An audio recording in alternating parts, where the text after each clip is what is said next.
ഒട്ടേറെ ആളുകൾക്ക് സംശയവും അല്ലെങ്കിൽ വ്യക്തതക്കുറവുമുള്ള ഒരു കാര്യമാണ് ഗിഫ്റ്റ് ഡീഡ് അഥവാ ഇഷ്ടദാനം. ഇഷ്ടദാന ആധാരം നൽകുക സ്വാഭാവികമായും നമ്മുടെ ഇടയിൽ പതിവുള്ളൊരു കാര്യമാണ്. പ്രിയപ്പെട്ട മകനോ മകൾക്കോ രക്തബന്ധമുള്ള ആർക്കും ഇഷ്ടദാനം നൽകുന്നു എന്ന ഒരു രീതി നമ്മുടെ ഇടയിൽ പണ്ട് മുതലേ ഉണ്ട്. എന്നാൽ ഈ ഇഷ്ടദാനത്തെക്കുറിച്ച് ഒരു പൂർണ്ണമായ അറിവ് പലർക്കും ഉണ്ടാവുന്നില്ല എന്നുള്ളതാണ് ഒരു യാഥാർത്ഥ്യം. ഇഷ്ടദാനത്തെക്കുറിച്ച് നമുക്കിന്ന് സംസാരിക്കാം.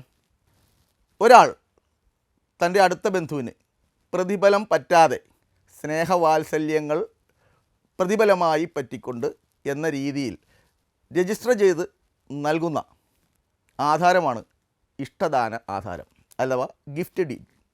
ഗിഫ്റ്റ് ഡീഡ് നൽകുമ്പോൾ ഈ നൽകുന്നയാൾ വാങ്ങുന്നയാളെ അത് അറിയിച്ചിരിക്കണം, അല്ലെങ്കിൽ വാങ്ങുന്നയാൾക്ക് അത് ലഭിച്ചു എന്ന അറിവ് വേണം.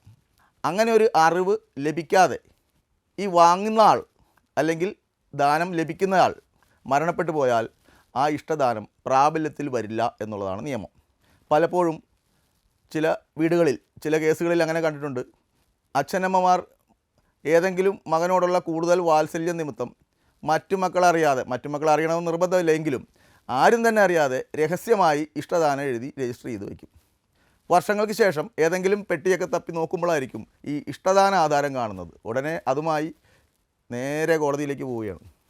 എന്നാൽ ഈ ഇഷ്ടദാനം എഴുതി നൽകുന്ന ആൾക്കും അത് വാങ്ങുന്നയാൾക്കും ഞാൻ ഈ പറയുന്ന നിയമവശം മനസ്സിലാവുകയാണെങ്കിൽ ഒരുപക്ഷെ ഇഷ്ടദാനത്തെ സംബന്ധിച്ചിട്ടുള്ള കുറേ കേസുകൾ കോടതിയിലെത്താതെ തന്നെ പരിഹരിക്കപ്പെടും.